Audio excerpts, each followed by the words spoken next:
Previously at the Water's Edge. I haven't really thought about it before because it just seems like the natural next thing to do.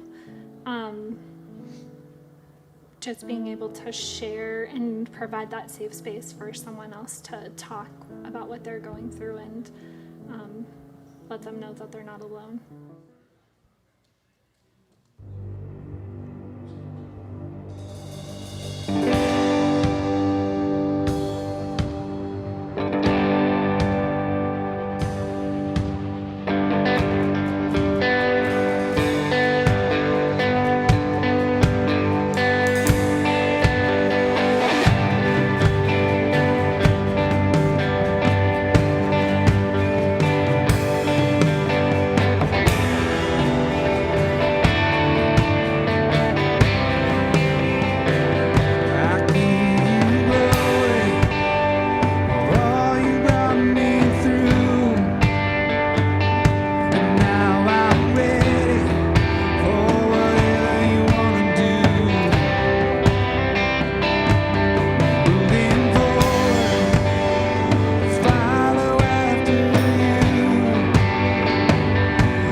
good morning and welcome home to the Water's Edge. Whether this is your first time or your 5 millionth time here with us, we are so glad that you are part of our church.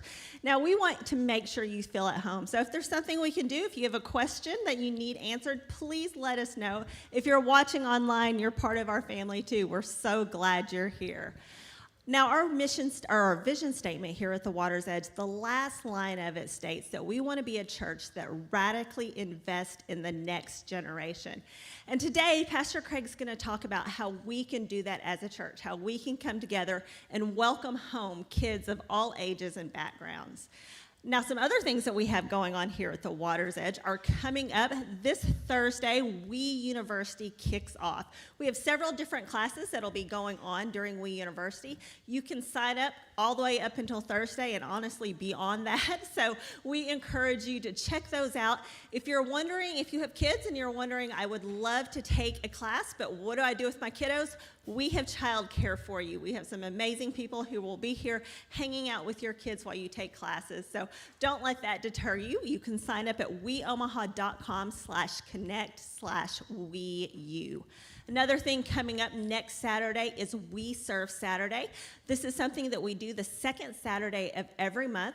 This time around, we will be making meals for the Ronald McDonald House, and we will be doing that here at the church. So it's a great opportunity for you to serve with your families, with your house churches, and we encourage you to sign up to be a part of that. Has anyone been to Vallis yet? A few of you guys? Well, the Water's Edge is heading to Vallis on Wednesday, October 20th. We will be having our worship night at Vallis. This is for people of all ages, not just for kiddos. We would love to see as many people as possible out there. Now, we'll replace youth and kids ministry activities for that evening. And here's what I want to do. Because I want to see as many people out there as possible, I'm going to have a little contest with you guys. I did this at the first service, and just so you know, nobody got it right. There is one specific thing, and what I learned first service was there's actually several things, but there's one specific thing that is different on the stage right now. Staff, you guys can't play. I want you guys to text me, email me, Facebook message me, let me know after the service what it is. And here's what I'll do. The first two people who get the answer right, and it has to be the specific thing, I'm going to give you gift cards to Vallis. So let me know if you're watching online. If you'll do me a favor, don't put it in the comments. Facebook message me, text me, email me. My email is michelle@weomaha.com, and I'm not going to give my phone number out to everyone at church. Anyway. Moving on, some other things that we have coming up. October 24th, we're bringing Trunk or Treat back. We had to take a break due to COVID last year. This is one of our biggest community outreach events that we do all year, and we're excited to bring it back. So here's how you can be involved. 1, attend. Bring your kids, your grandkids, your neighbor kids, the kids down the street. Invite as many people as you can. 2, provide a trunk. This is a great way for house churches to do a project together. It's a great thing for families to do. Youth, great things for you guys to do with your small groups. Families, if you just want to do it, or individuals on your own, great way to get involved and serve for the evening. The third thing that you can do is donate candy. We go through a ton of candy during Trunk or Treat. The last time we did this, we actually had to make 5 runs to Walmart to buy more candy. So if you guys would donate individual wrapped candy, that would be awesome as well. Now at this time, I'm going to invite you to stand as you're able and join AJ and the band in worship.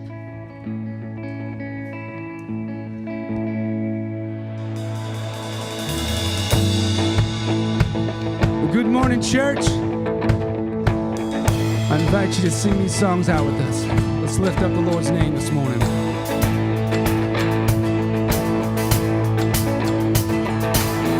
And I saw Satan fall like lightning,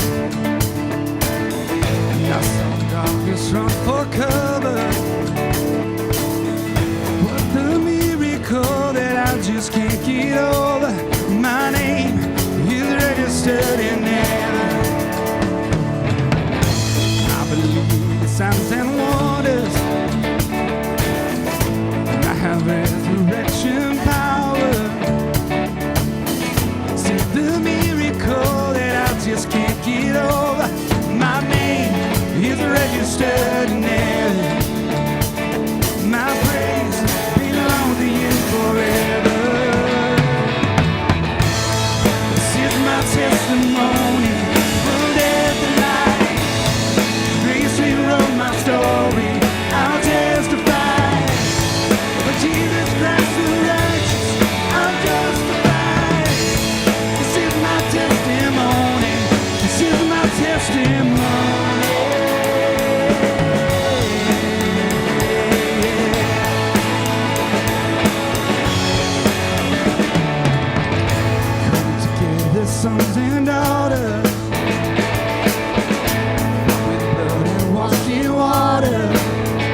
I'm not dead, if I'm not dead, then you're not done. Greater things are still to come. Oh, I believe I'm not dead, you're not done. Greater things are still to come. Oh, I believe I'm not dead and you're not done. Greater things are still to come. Oh, I believe if I'm not dead and you're not done. Greater things are still to come. Oh, I believe.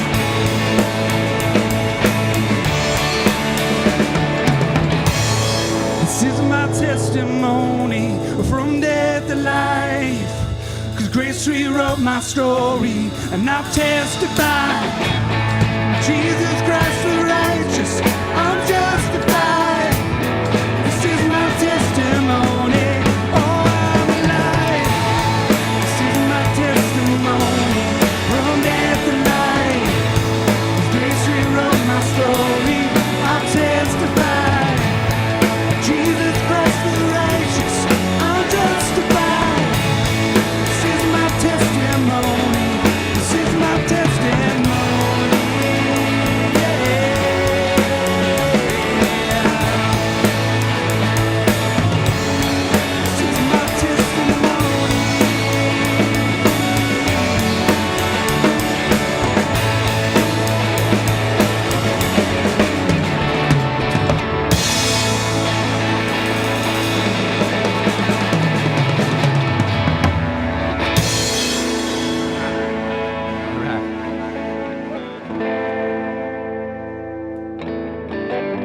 So this next song, I love this next song. But my favorite part of it, about it is in verse 2. It says, arrival's not the end game. The journey's where you are. You never wanted perfect. You just wanted my heart. And I think a lot of times we're looking for that finish line, right? We're looking for the end of this, whether it's, a good time or a bad time. But God says, while you're alive, there is no end game. It's always a journey. And whether you're up or down or you're feeling good or feeling bad, God will be with you. And all that he asks is for your heart, because he knows that we're not perfect. He never expects us to be. But he loves you more than he loves anything and anybody else. So just give him your heart. He'll be with you on that journey. The song is called The Father's House.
Help us find hope.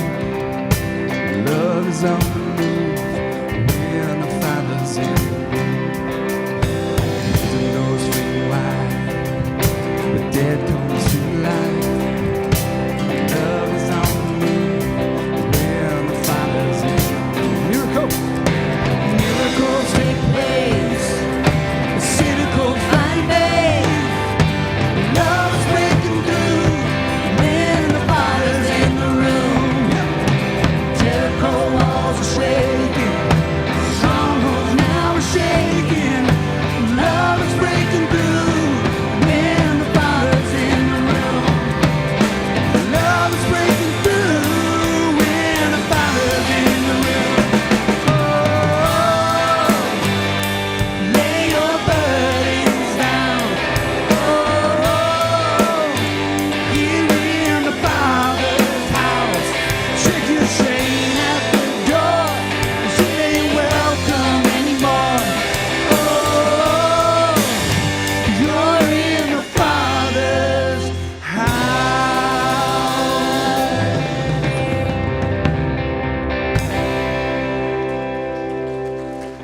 Right on. Thanks for singing with us. I got one more tune to do for you guys. I want you all to sing with me. You can sing loud, you can sing soft, you can lip sync for all I care. But I just want you guys to be a part of this because this next song is essentially the song of our church.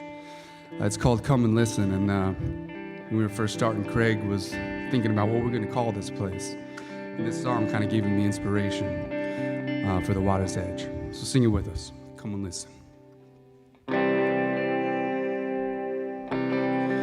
Come and listen. Come to the water's edge, all you who know and fear the Lord. Come and listen. Come to the water's edge, all you who are thirsty, come. Let me tell you what He has done for me. Let me tell you what He's done for me. He's done for you. He's done for us. Come and listen. Come and listen to what He's done. Come and listen. Come and listen to what He's done. Let's sing that one more time all together. Come and listen. Come and listen. Come and listen to what He's done. Come and listen. Come and listen to what He's done. Thanks for singing Water's Edge. You may have a seat.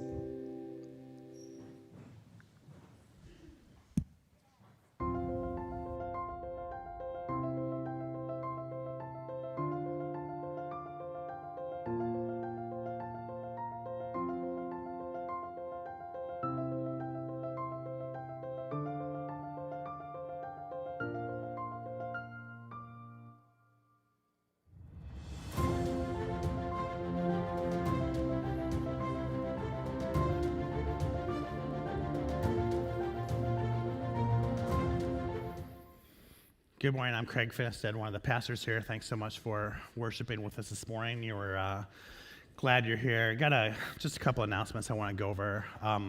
Many of our house churches and like small groups are going over some presentations. We're just calling them affinity groups, where we're showing a video that we shot a few weeks ago. It's about the capital campaign Welcome Home that we're talking about. It gives you a chance to ask questions, learn more about the campaign. So if you're not in one of those groups and you want to go to one of these presentations, we're going to be having like a big one next week after this worship service. So probably around 11:30 or so. Probably it's going to last around 45 minutes. So it's a great chance for you to learn about the goals of the campaign, to interact with the leaders. We've learned some good things from them already. There's some things we didn't communicate as well as we thought we were. So want to address two of those right now. One is that this is a 3-year campaign, just like the rest of our campaigns have been 3-year campaigns.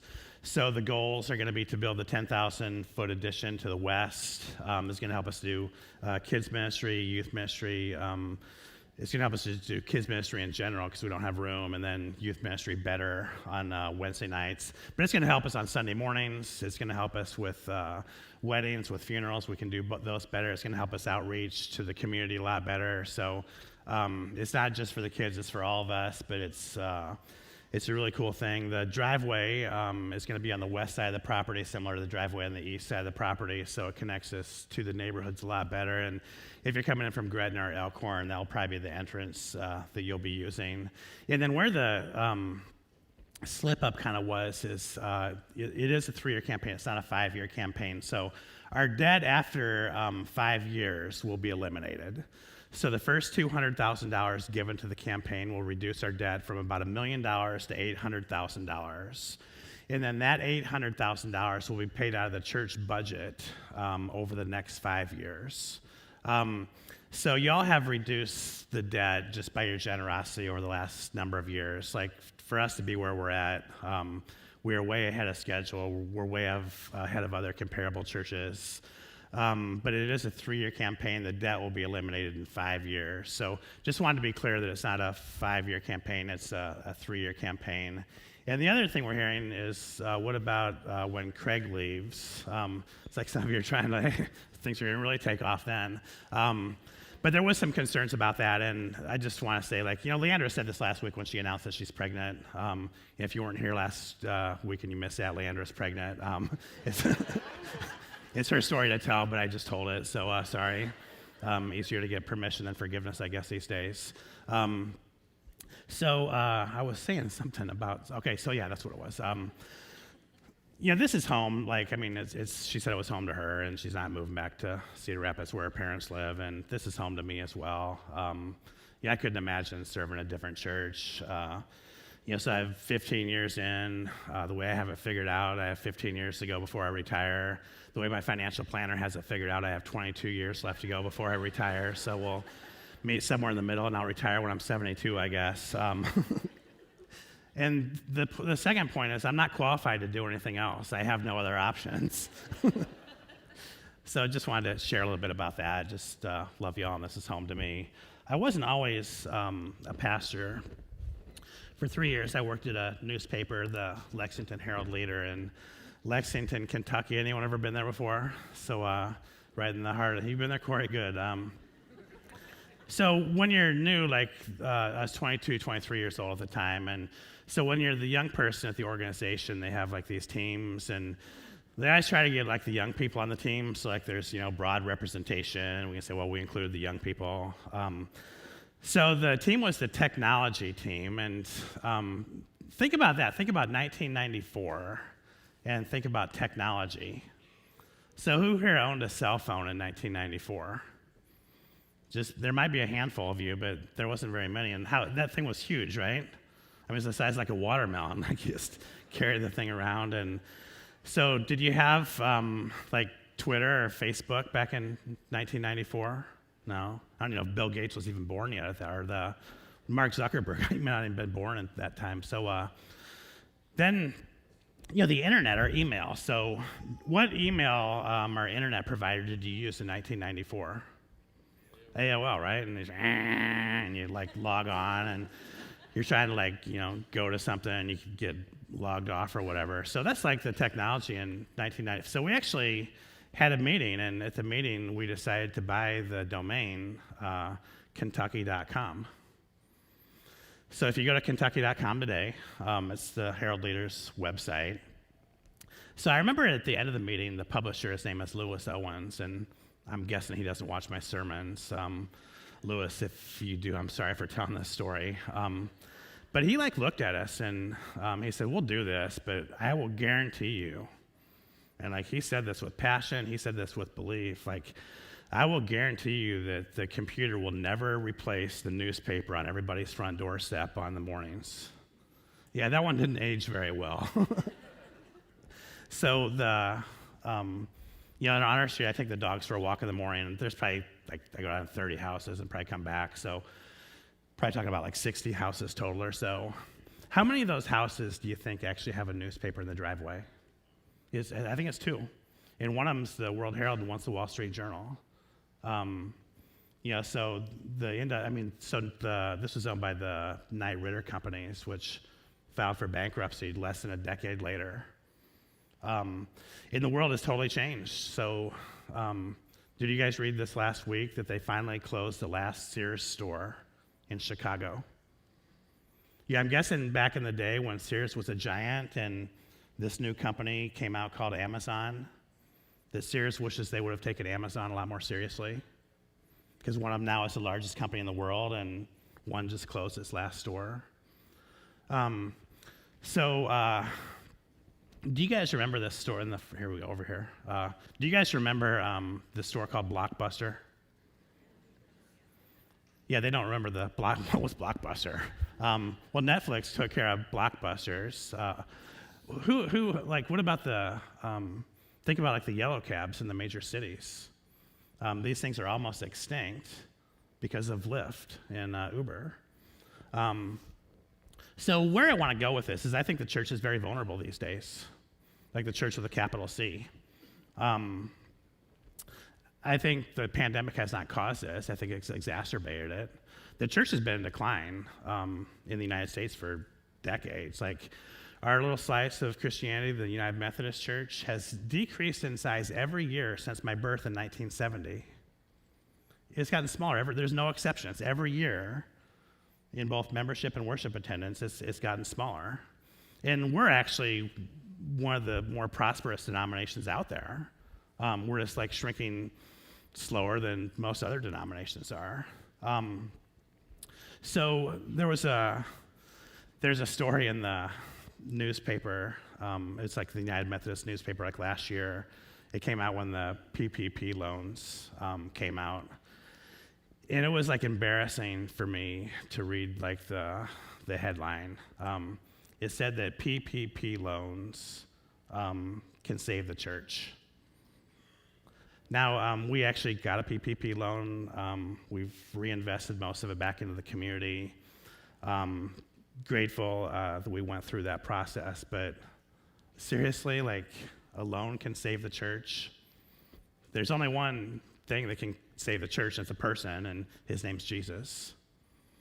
In the end, Jesus will save the church. That's his job. It's not the job of the government. It's not the job of anybody else except Jesus, because it's his church. Now, this morning I want to talk to you about our greatest asset. We're the exception to the rule. Like, I was at this denominational conference on Thursday and Friday, and people come up and how are you doing what you're doing? Well, you got the great people. That's how you do what you do. People like y'all with vision, with generosity, people that love each other, people who love God. We've been talking about our mission. We talked about the first part of it when we looked at Revelation. We talked about the last part of it the last couple weeks. The mission is to lead people into a growing relationship with Jesus Christ and each other. The vision, it's been the same as well, to radically pursue a transforming relationship with God, to extend hope to the hurting people. We looked at that one last week. To sacrificially serve our families, and then the one we're going to look at this week is to radically invest then in the next generation, because the greatest asset that we have, the thing that's going to make us more like Amazon than Kmart, the thing that's going to make us more like Netflix than Blockbuster is our next generation. It's our little ones. So let's look at a few principles of what it means to invest in the next generation. So lesson number one is this: most people don't crash a party. They usually need to be invited. So a friend and I were having lunch at the denominational meeting on, this would have been Thursday, and there was a man who came up to us, and he asked if he could, it was a great big crowded room just like this with tables in it, and He asked if he could sit with us. We said, sure. Started talking to the guy. He's from India, and you could tell that. Probably in his 70s. It turned out that he was a professor, and he'd been all over the United States. He was going back to India. This was like his last learning thing. And so my friend was curious, and the friend asked the guy from India, he says, so I know in India that 2% of the people are Christian. So I'm curious, were you born into Christianity, or did it happen later in life? And he said that like when he was probably in what's our equivalent of college, that there was someone who invited him to a meeting to explore Christianity. He went to the meeting, and he said after I went to that meeting, my life was never the same again. So he's invested the last 50 years of his life, and he's had a tough life. He told us some stories, and his life has not been easy, but he said he wouldn't trade it for a darn thing, and it was that invitation that changed his life. Now, we're having people take this journey with us throughout the 9 weeks of this series. So today we're looking at this with Camden. Camden is a special education teacher at one of the Millard Elementary Schools. He just graduated from Lincoln, I think it was, last year. He's been around probably for about 10 years or so. Volunteers with our kids. He actually helped run the kids program last week. He volunteers with our youth on Wednesday nights. And think about the context of invitation, and I want you to listen to Camden's story. My name is Camden Griffiths. The Water's Edge became my home when I was in 6th grade on Mother's Day. The Hall family invited us for Mother's Day, and then we went, and then we never stopped. I think just right when I got here, I had kids my age greeting me, and awesome leaders who I still talk to this day, and I just wanted to get really involved and see where it took me. Yes, I wanted to talk to you about one phrase he said there. When I was in 6th grade, the Hall family invited us on Mother's Day. So Cam is actually here this morning, and I actually wonder how much different his life would be if one family at one time didn't make an invitation. I remember Michael talking to me that he was going to invite some friends that I think he played racquetball with at the time, and that would be Camden's dad. All it was is one invitation. He didn't try to lead him to Christ. He didn't ask him if he's died tonight, if he'd go to heaven. He just invited them to the environment. You come to the environment, and you find yourself at the water's edge, hearing the teachings of Jesus. And when we hear the teachings of Jesus, we change, and because we change, the world changes as well. So Michael and Tricia here have the highest honor that any human being can ever have, and that's being part of somebody's testimony. We can all do this. Like, we can do this as a church. Let's go to Philemon. There's just one chapter in this book. So actually, if you want to read a whole book of the Bible and impress people, read this one, because I think it's 15 or 16 verses. You'd probably do it in 2 or 3 minutes. But in verse 6, Paul is writing this, and he says, "I pray that you may be active in the sharing of your faith, and that this witness is effective when you perceive all the good that we may do for Christ." So here you have Michael and Tricia being active in the sharing of their faith. Just think of all the good that it has done for Christ. Camden's a leader now. He's someone that is doing really cool things. And I really wonder, how would things have turned out had this invitation not happened? Now, we can do this corporately as a church as well. So I'm here on Wednesday nights. I volunteer with the 9th and 10th grade boys youth group. And we just don't have enough room on Wednesday nights. That's why we're proposing the expansion. All we can do is either 3rd graders or 4th and 5th graders. We can't do anything for kindergartners or 1st graders or 2nd graders. So now this is a chance for us to invest in the next generation, to do the invitation, to create space, to create good space, to create the best space, so that we as a church can be part of somebody's testimony. I think it'd be really cool 10 years from now, if there's some young person that just graduated from college and they say, I started going to this church, and, they built this addition on because, that they love me and they invested in me. They made room for me. So we can do this individually. Like, hey, why don't you come to church with us? Just, try it out one Sunday. Maybe it's a great fit. Maybe it doesn't fit at all, but like you did your part. You can be part of someone's testimony. And we can do this through the campaign together, that we as a church can be part of someone's testimony, because we've created space, and we've created the best space for the next generation where they can come at the water's edge to hear the teachings of Jesus. And because they hear the teachings of Jesus, they change. And because they change, the world around them will change. All right, the second point is this. Kids will find friends somewhere. And I don't say this as a theologian or anything. This is just reality. It's my experience as a dad, as a youth minister, as a pastor. Kids will find friends somewhere. The best somewhere is the church. So when I was a youth minister, I had 3 things I told the kids every week. And I still, over 20 years later, stand by these 3 things, and I stand by them in the order that I say them. So thing number 1 is follow Jesus. Follow him, his way. If everybody in the whole world follow the teachings of Jesus, this world would be 180 degrees different than it is today. So number 1, follow Jesus. Number 2, choose your friends wisely.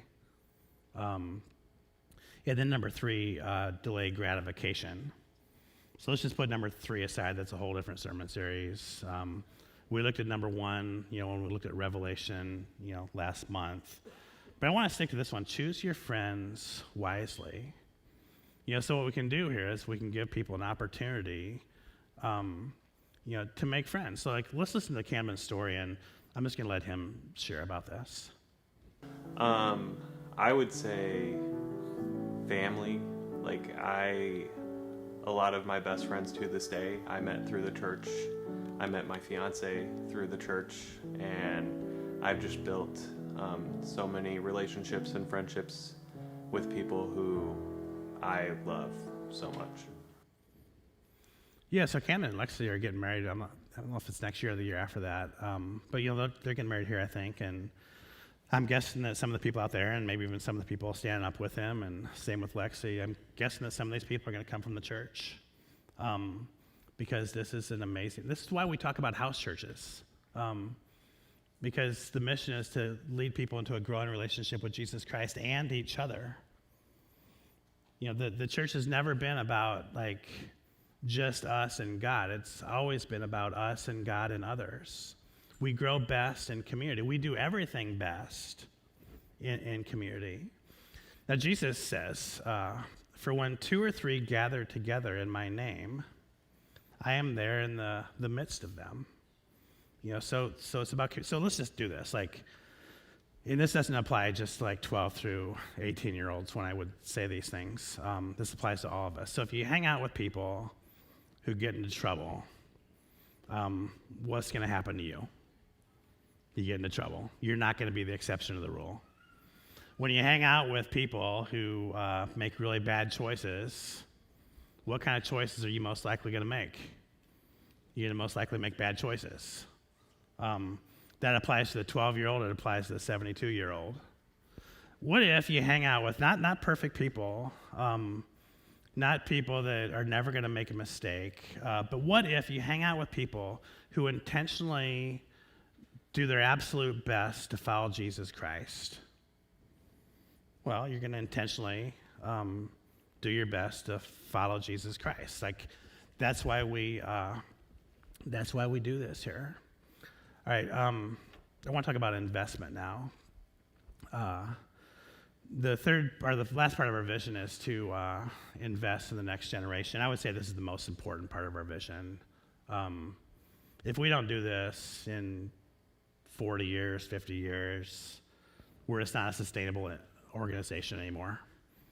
I'm guessing that Kmart, I'm guessing that Blockbuster, if they could do it again, would have invested in the next generation of technology, in the next generation of leaders. So the staff is all painfully aware that sometimes like I'll buy little stocks and sell little stocks. And if you would ask any of the staff what stock I bought in March of 2020, they would all say that I bought Wayfair. And my thinking was this: everyone is going to have to be at home for a long time. No one's going to be able to go out and shop anywhere. Everyone's going to want to make their houses nicer because they're going to be there so much. Therefore, I should buy Wayfair. Now, I've made some bad investments over the years. In 1996, I spent most of my money on a company called Webvan. You've never heard of Webvan before. Yeah, that was just like a complete loss. It got down to like 79 cents, and I said, like, do you sell here, or do you just like let the company go bankrupt? And so I bought Wayfair for, not that I remember this number, but $49.72. Do you know what Wayfair, I still own the same amount. I wish I would have sold everything I had and invested in Wayfair. But do you know what Wayfair's worth today? It's $252. So it's a 500% return, the one good investment I've made. But you know what? If I looked at all the investments I've made in my life, Wayfair doesn't even crack the top 100. It's not even close. You know, like Camden and I and Rusty McCune, we lead the 9th and 10th grade boys on Wednesday nights. I look around the table at all these kids, and there's 12 or 13 better investments than Wayfair right now, right there. David is like the world's highest extrovert, which is just painful for me as one of the world's highest introverts. And like there are kids at our house like all day, every day, and night, and they're just there, like they just keep coming out of everywhere. And so, but these kids, like, how's your baseball game going? How's school going? How'd that test go? Every single one of those kids that walks into those doors and goes in the refrigerator, goes in the pantry, or messes up the bathroom, like, gosh, like, is it possible for, like, never mind, that's like a whole different sermon, but like, every one of these kids is a better investment than Wayfair. Every one of them. I love to go to kids' sporting games in the church, and if you want me to come to your game, kid, give me your schedule, and I'll do my best. There's a lot of kids here.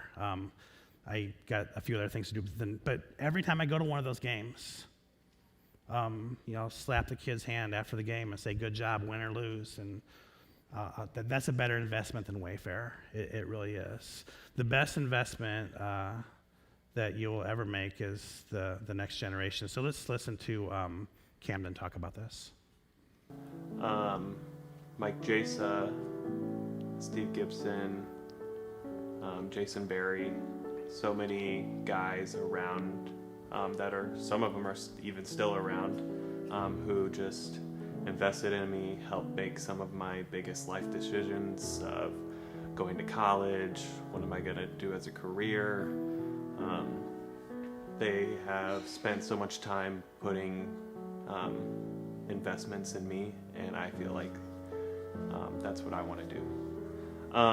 Finding older leaders who were strong in their faith and finding people like them to just have as role models for the rest of my life has been amazing. Keeping in touch with them, now being a leader with them, it's just been so wholesome and well-rounded. I felt like I had people who were my leaders who invested in me and the people around me, and now I feel like it's my duty, and I want to do this, and I want to invest in the next generation of kids who are coming up through youth group right now. Yes, I've seen Mike and Steve here this morning. I didn't see Jason. Maybe Jason's online, or maybe Jason's here and I haven't seen him. But I'm guessing when you heard Camden say that, I'm guessing that you thought like your best investment is in the next generation. For all of us, that's going to be true. So there was a guy in the Bible. His name was Moses, and Moses got this. Like, Moses had like this close connection to God. Moses he had power. Moses, like he persevered. Now Moses, like he also knew something, and Moses knew that one day he wasn't going to be there to lead the people of Israel. So what did he do? He didn't just give up and say, okay, I'm just going to let this thing fall apart, and then people are going to realize how much they needed me and how great I was. Moses didn't do that. Moses invested in the next generation. Specifically, he invested in a young man named Joshua. Now, Moses was leading the people out of the wilderness, and he got to the top of Mount Pisgah. And at this time, he was an old man. And don't exactly know what happened. I don't know if it was the climb up or the high altitude or just life in general, but Moses died on the top of Mount Pisgah. Most people don't know this. He never led the people into the promised land. It was Joshua who did that. But really, Moses did it because he invested in Joshua, and Joshua's ministry continued through someone else, and continued through someone else, and it gets all the way to Jesus. But think about this, like Moses had died, and Joshua was taking over the mantle because Moses had prepared him for it. Moses took Joshua, like when God gave him the 10 Commandments, he took Joshua just along for the ride so that Joshua could just witness and experience the glory of God like that. So then later in life, after Moses is dead, God has another conversation with Joshua, and he says, this is my command, be strong and be courageous. Never be afraid or discouraged because I'm your God, the eternal one. I will remain with you wherever you go. And like kids, I want you to look at this one. Like this is for all the Joshuas out there. Be strong and be courageous and don't be afraid. And always remember that God is with you. One day this will be your church. You'll be the leaders.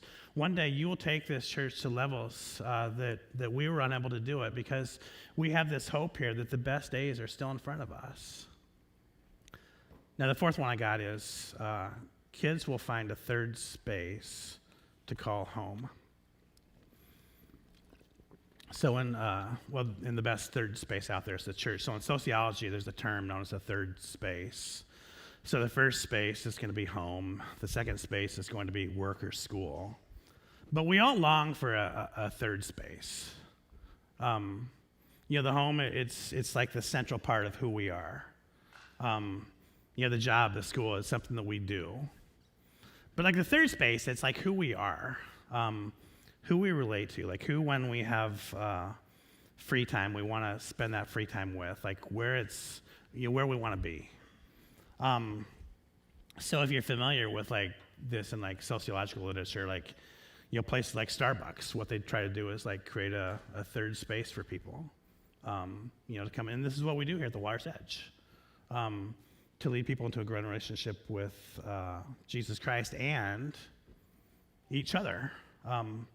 Community, and this is why we do the house churches. This is why we do the classes. It's why we have serving teams, so that we're not doing. Now, kids today need a safe place. Being a kid today in this world I talk to kids every day. It's a tough gig, and they need a safe place, and the church can be that safe place. So I'm going to talk about the necessity of kids as Jesus sees it. So let's just say that Jesus is in a church meeting and he's doing like some really important things here. So I'll just read through the text and you can follow along with me. When the crowd gathered again, the people brought their children to see Jesus. So that's what many of you did this morning. You brought your children to see Jesus. Whether they're in this room or in one of the rooms over there, like, as parents, this is what we do. We want the best for them. We want them to have a relationship with God. So we bring our kids to see Jesus. So when the crowd gathered again, the people brought their children to see Jesus, hoping he might grant them his blessing through his touch. Now the disciples, like they weren't the sharpest knives in the drawer. They continually just didn't get it. So the Bible says his disciples turned them all away. And they're saying, okay, Jesus is a little busy for these kids. He's kind of like healing people. He's raising people from the dead. He's teaching like what are going to be some of the most famous words ever. He's forgiving people's sins. Like he's kind of busy. Can you like just take these kids somewhere else? But when Jesus saw this, the Bible continues, he was incensed. Now, the Greek word here is probably more helpful. The Greek word here, probably closer to means just like beyond frustrated, but not quite furious, like just really annoyed, like he was disappointed the disciples didn't get this. The parents bring the kids to Jesus. They think Jesus is too busy doing adult stuff. Jesus was incensed, so Jesus says to the disciples, let the children come to me. Don't ever stand in their way. For this is what the kingdom of God is all about. Truly, anyone who doesn't accept the kingdom of God as a little child can never enter it. And then he concludes with this. Jesus gathered the children in his arms, and he laid his hands on them and blessed them. So Jesus is saying here, and there's no other way to read this text, the kingdom of heaven belongs to the next generation. Like, they're not just the future, they're the present. Don't be too busy to have them come to me. I'm never too busy for a little one. I'll always make time, I'll always make room for them. So we've had our fair share of people that have died too young here at the Water's Edge.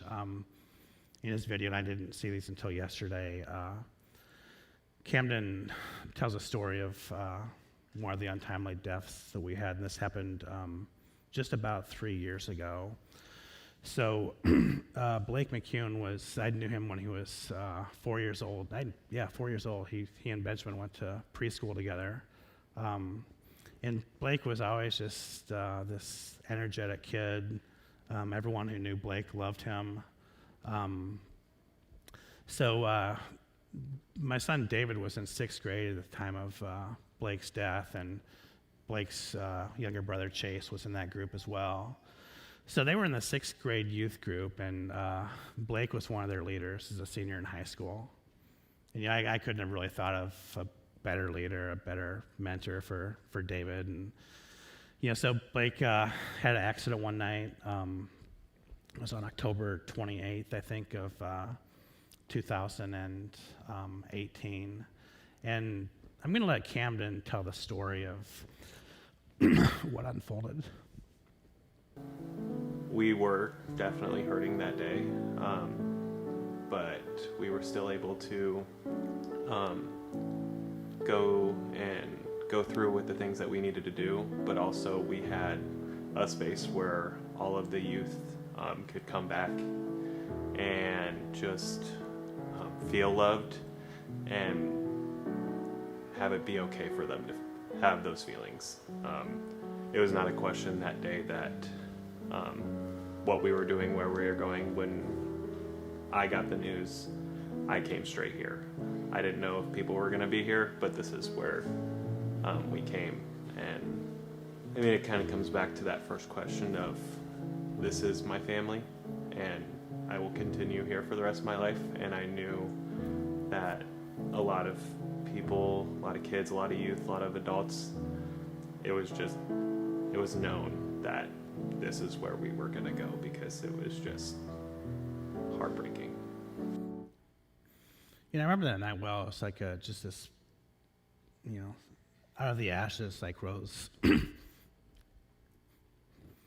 like the phoenix star. And it was just like this terrible thing that happened. But, the kids, and we all, like, it's not just kids, we all need a third space where, it's different from our home, it's different from our work. It's a place where we can come and be loved for. It's a place where we can come and love. It's a place we can come and care. It's a place we can come and share. It's a place we can come and encourage. It's a place we can come and support, grow, learn, be mentored, experience God. And like a terrible thing happened, but healing happened as well, and it happened in the third space. So you notice, like, around here, we're planting a lot of trees this fall, like at the entrances and over at the park. And now you see all the trees in the hill, like they're in the white tubes. And there's actually an orchard of chestnuts we planted on the northeast side of the property. And you won't be able to see it until the trees emerge from the tubes, but you'll see that it's in the shape of a cross. So people actually flying over Omaha as they're coming in from the west. one of the first things they'll be able to see is a grove of trees in the shape of a cross. So if you're thinking about moving somewhere, generally you wouldn't plant a tree because you're not going to get any benefit from it. Now some people would just because their motives are pure. But more than making this place beautiful, the reason that we're planting trees around here is we just want the community, we want the neighbors, we want everyone to know that we're not going anywhere. The church with a capital C may be in decline, but that's not going to be our story. God has us here in this area for a time such as this, so that people in West Omaha and Elkhorn and Gretna and Ashland and wherever else they'll come from, have this place. I have this belief that the next generation of Christians is going to do things that we were not able to do. They are going to be able to take this church to the next level, and there's nothing more that excites me than that. So we have a chance, friends. We have a chance to invest in the next generation. I'm hearing from pastors all over, we're having trouble getting, workers for kids ministries and youth ministries, and we're facing some of those challenges here. On the back of your bulletin, there's a chance this morning to volunteer with our kids ministry on Sunday morning. You can come at 9 o'clock and worship at 10:30. You can worship at 10:30 and serve at 9 o'clock, or however you want to do it. But it's a chance for you to invest in the next generation for all of us with the campaign in front of us. We're not doing this because we're bored and we're looking for something to do. We're not looking for this, doing this because we want to just spend all this money. We're doing this to invest in the next generation. So let us pray. God, we come to you, and we thank you for all the little ones that are receiving your blessing today, whether they're over in the kids area or they're in this room. And God, we're excited that the future of your church and the church that we're at is in their hands. Lord, help us to be investors in the next generation. Help us to serve, to mentor, to lead.